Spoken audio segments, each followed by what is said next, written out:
Hindi napigil ng ulan ang protesta ng iba't ibang labor group sa tanggapan ng Department of Labor and Employment. Apela nila sa DOLE, huwag sundin ang extension sa suspensyon ng dagdag 85 pesos sa minimum wage sa Metro Manila. At nakatutok si Jonathan Andal.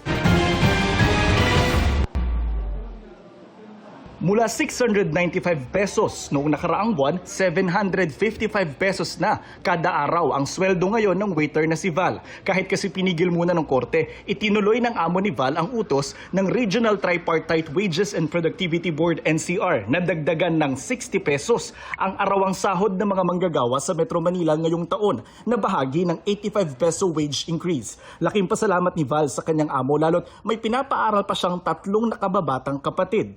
Masayang-masaya po ako. Sobrang laking bagay po na tumaas po yung sahod namin.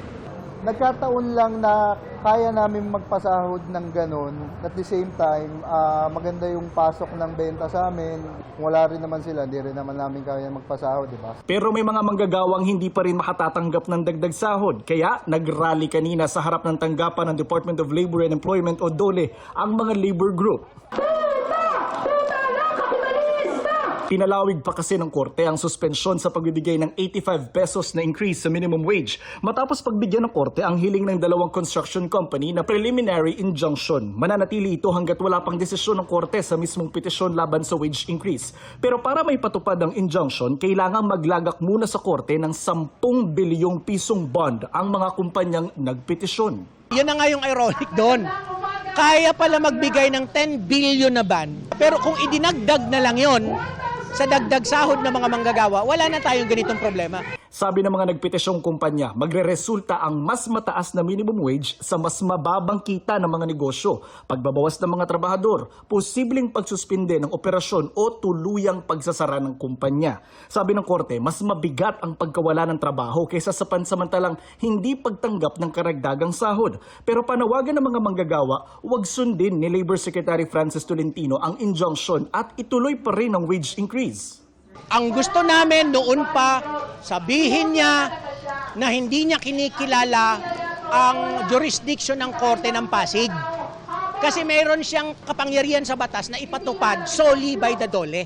So ngayon, sasabihin niya, sumusunod siya sa proseso, hindi totoo yun, kalokohan yun. No?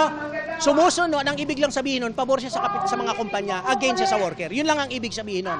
Kasi ayaw niyang gamitin yung kapangyarihan niya sa batas. Habang nagpo-protesta dito yung mga manggagawa sa gitna ng ulan, nakabarikada naman yung mga gwardya ng DOLE dito sa kanilang tanggapan. Gusto rin sanang makausap ng labor group si Secretary Tolentino ngayon. Sa social media naglabas ng pahayag si Tolentino. Nababahala raw ang DOLE sa desisyon ng Pasig RTC na tinawag nilang dagok sa katarungang panlipunan. Gagawin daw nila ang lahat ng legal na paraan para labanan at may pawalang bisa ang desisyon ng korte at ipagtanggol ang karapatan at kapakanan ng mga manggagawa. Sabi ni Tolentino, ang desisyon ng korte ay hindi lamang pumipigil sa dagdag sahod kundi inaalis ang pagkain sa hapag ng mahigit 1 milyong manggagawa sa Metro Manila. Naraparapan kaming ninakawan ng 60 pesos na ang at the very least katumbas 1 kilong bigas. Jonathan Andal, nakatutok, 24 oras.